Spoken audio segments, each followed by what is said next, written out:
Hello అండి, ఇవాళ మనం కరకరలాడే ఆలూ కుర్కురే ఎలా చేసుకుందామో చూద్దాము. ఇవి చాలా క్రిస్పీగా చాలా బాగుంటాయండి.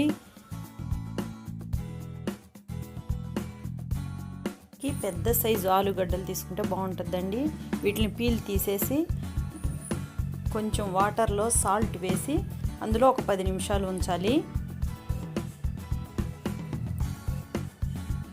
10 నిమిషాల తర్వాత తీసి సన్నగా స్లైసులుగా కట్ చేసుకుందామండి. మీకు ఎంత సన్నగా వస్తే ఎంత బాగా వీలైతే అంత అలాగా కట్ చేసుకోండి. అన్నీ ఒకే సైజులో కట్ చేసుకుంటే ఫ్రై చేసేటప్పుడు ఈవెన్గా ఏగుతాయండి. లేకుంటే ఒకటి నల్లగా అయిపోయి ఒకటి తెల్లగా అలా ఉంటుంది. అన్నీ ఒకే సైజులో కట్ చేసుకోండి, బాగుంటుంది.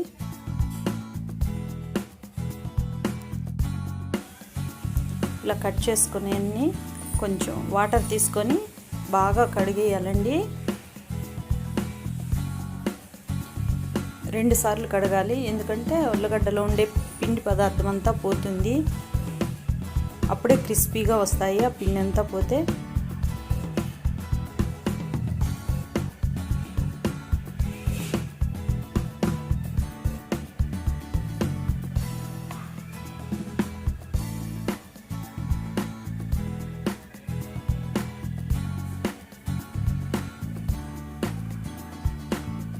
ఇలా అన్నీ కడిగిన తర్వాత ఒక టవల్లో వేసి కొంచెం నిమ్మంతా పోయేలాగా కాస్త రుద్దుకోవాలండి.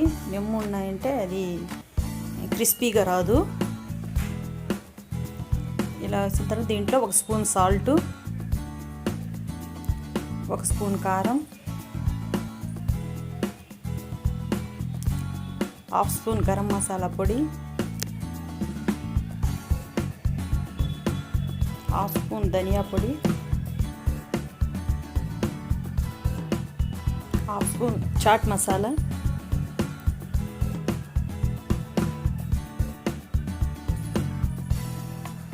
1/2 స్పూన్ మిరియాల పొడి,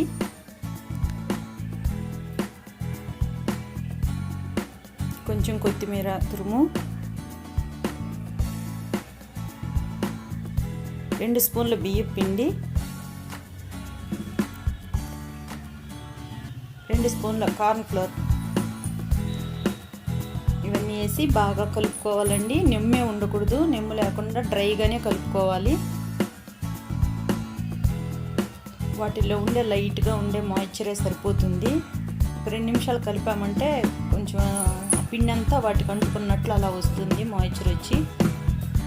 ఇప్పుడు ఆయిల్లో ఫ్రై చేసుకుందామండి వీటిని. అలా డ్రైగా ఉండాలి, అప్పుడే క్రిస్పీగా వస్తాయి. ఆయిల్ కొంచెం వేడెక్కాలి, గోరువెచ్చగా ఉండగానే వేసేయండి. అంటే ఎక్కువ వేడెక్కితే నల్లగా అయిపోతున్నాయండి. లో ఫ్లేమ్లోనే నిదానంగా ఫ్రై చేసుకుందాము. కొంచెం గోల్డెన్ కలర్ వచ్చేలకు సరిపోతుందండి. అవి చల్లారేలకు మిగతా కలర్ వచ్చేస్తుంది.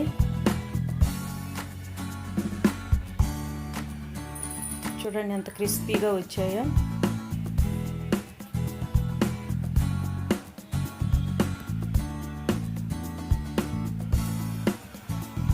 వీటిపైన కొంచెం ఉప్పు, కారం, చాట్ మసాలా పౌడర్ కానీ చల్లుకుంటే చాలా బాగుంటుందండి. కరకరలాడుతూ బాగుంటాయి. మీరు ఒకసారి ట్రై చేయండి. మీకు నచ్చితే మా ఛానల్ సబ్స్క్రైబ్ చేయండి.